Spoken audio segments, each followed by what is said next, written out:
Hello दोस्तों, स्वागत है आपका इस वीडियो में। हम लोग मध्यमा के क्लास में हिंदी को आगे कंटिन्यू करते हैं, जिसमें हम लोगों ने गोदलू का सेकेंड पार्ट जो गडखंड 2 है उसका हमने 2 टॉपिक देख चुके थे कि श्रम विभाजन और भारत से हम क्या सीखे। आज हम लोग डिस्कस करेंगे कि इस टॉपिक से रिलेटेड जो भी क्वेश्चन बन रहा है उसके बारे में हम लोग डिस्कस करने वाले हैं कि नाखून क्यों बढ़ते हैं और बहादुर। 2 चैप्टर को इसमें लेंगे कि नाखून क्यों बढ़ते हैं और बहादुर। तो दोनों से रिलेटेड जो भी क्वेश्चन बन रहे हैं वे सारे हम इस वीडियो में डिस्कस करने वाले हैं। तो चलिए स्टार्ट करते हैं। और हमने इससे पहले वाले वीडियो में हमने इसका कौन लेखक थे, क्या लिखा गया, उसका निबंध है या कविता है या कहानी है या उसका निष्कर्ष क्या है, ये सारी चीज़ हमने इससे पहले वाले वीडियो में बता चुके हैं। यदि नहीं देखे हैं तो वो देख लीजिए। तो चलिए क्वेश्चन की तरफ बढ़ते हैं। फर्स्ट मेरा क्वेश्चन है कि नाखून क्यों बढ़ते हैं, किस प्रकार का यह निबंध है, मतलब नाखून क्यों बढ़ते हैं या किस प्रकार का निबंध है। तो आपको बताए थे यह क्या था कि एक ललितिक निबंध है। कैसे निबंध है? यह एक ललितिक निबंध है। नेक्स्ट है कि हजारी प्रसाद द्विवेदी किस निबंध के रचयिता है। तो हजारी प्रसाद द्विवेदी साहब द्वारा हजारी प्रसाद द्विवेदी सेटिंग में गड़बड़ा गया था। तो हजारी प्रसाद द्विवेदी किस निबंध के रचयिता थे। तो नाखून क्यों बढ़ते हैं यह हजारी प्रसाद द्विवेदी साहब द्वारा ही लिखा गया है और हमने शीर्षक के पहले वाले पोर्शन में हमने आपको बताए भी थे। और यदि आप नहीं देखे हैं तो उसे हम आपको दिखा भी देते हैं कि कौन किसके द्वारा लिखा गया है। तो हमने पहले वाले वीडियो में भी डिस्कस किए थे और इसे आप पॉज करके देख लीजिए कि कौन किसके द्वारा लिखा है। जैसे भीमराव अंबेडकर के द्वारा श्रम विभाजन एवं जाति प्रथा जो कि एक निबंध है, और नील विलोचन शर्मा के द्वारा बीज के दांत लिखा गया जो कि एक कहानी है। और तीसरा क्या, मैस्क्यूलर जो भारत से हम क्या सीखे जो कि एक क्या है, भाषण है। और जर्मनी के राइटर यह क्या है, नाम से क्लियर है कि यह विदेशी राइटर उसके द्वारा लिखा गया है। अभी हम बात कर रहे थे क्या कि हजारी प्रसाद द्विवेदी, हजारी प्रसाद द्विवेदी द्वारा लिखा गया क्या है, नाखून क्यों बढ़ते, जो कि क्या है, एक ललित निबंध है। तो यही क्वेश्चन हमको पूछा गया था कि नाखून क्यों बढ़ते किस प्रकार का निबंध है। तो आप इस तरह से आप देख सकते हैं कि कौन सा आज हम लोग तीन डिस्कस करने वाले हैं। नाखून क्यों बढ़ते हैं और गुणाकर मूल्य जो नागरी लिपि है जो कि क्या है, निबंध है। और अमरकांत साहब के द्वारा जो बहादुर कहानी लिखा गया, ये 3 हम आज देखने वाले हैं। तो चलिए हम लोग अपने क्वेश्चन की तरफ चलते हैं।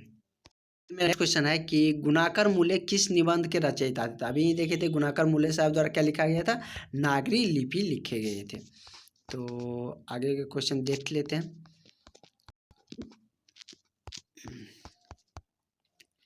अब मेरा क्वेश्चन नंबर नेक्स्ट क्वेश्चन है कि पहले दक्षिण भारत की नागरी लिपि क्या कहलाती थी। मतलब ये लिपि चैप्टर से है।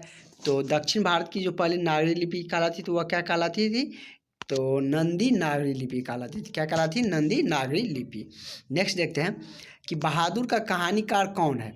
जो बहादुर चैप्टर लिखा गया है वह किसके द्वारा लिखा गया है, तो वह कौन लिखे हैं, अमरकांत साहब। कौन लिखे हैं, अमरकांत साहब के द्वारा यह लिखा गया है। बहादुर कैसी कहानी है, अमरकांत साहब ने तो लिखे हैं, लेकिन यह किस प्रकार की कहानी है, ऐतिहासिक, मनोवैज्ञानिक, सामाजिक या वैज्ञानिक। तो वह किस प्रकार की कहानी है, एक तरह के सामाजिक कहानी है। कैसी है बहादुर, सामाजिक कहानी है कि समाज में लोग किस तरह से अपना बहादुरपन दिखा के मतलब कुछ चीज़ों से बचा जा सकता है या कुछ संकटों को या कुछ आपदा को दूर किया जा सकता है। नेक्स्ट है कि दीक्षिती की हड्डी से आप क्या समझते हैं। तो दीक्षिती की हड्डी को हम या तो तलवार कह सकते हैं या त्रिशूल या इंद्र का वज्र या कुछ भी नहीं, तो हम उसे क्या बोलते हैं, अकॉर्डिंग टू राइटर हम क्या बोलते हैं उसके, इंद्र का वज्र बोला जाता है। कवि महोदय के अनुसार उसे हम क्या बोलते हैं, इंद्र का वज्र। कामसूत्र किसकी रचना है। कामसूत्र जो लिखा गया है वो किसके द्वारा लिखा गया है, कि वातस्यायन। किसकी रचना है, वातस्यायन के द्वारा लिखा गया है। देवनागरी लिपि में मुद्रण के टाइप कब बने। तो देवनागरी लिपि में हम यदि मुद्रण के टाइप की बात करें तो वह 2 सदी पहले, मतलब 200 वर्ष पहले देवनागरी लिपि का टाइपिंग किया गया था। अगर हम टाइपिंग की बात करें तो सबसे पहले कहाँ किस देश से स्टार्ट हुआ था, तो चीन से स्टार्ट हुआ था। नेक्स्ट देखते हैं कि नागरी लिपि कब एक सर्वदेशी लिपि थी, मतलब किस समय में यह नागरी लिपि सर्वदेशी लिपि कही जाती, तो वह किस समय में 8वीं से 11वीं सदी के बीच तक सर्वदेशिक लिपि कही जाती थी। नेक्स्ट देखते हैं हिंदी के आदि कवि का नाम क्या क्या थी, तो हिंदी के आदि कवि का नाम क्या था, तो सहपार, क्या नाम था, सहपार नाम थे। नेक्स्ट देखते हैं कि बहादुर अपने घर से क्यों भाग गया था, गरीबी के कारण, या माँ की मार के कारण, या शहर घूमने के लिए, या भ्रमश के लिए। तो बहादुर क्यों घर छोड़ के भाग गए थे, तो माँ की मार के कारण, मम्मी जो माँ के द्वारा जो मारा गया था उसके कारण वह भाग गया था।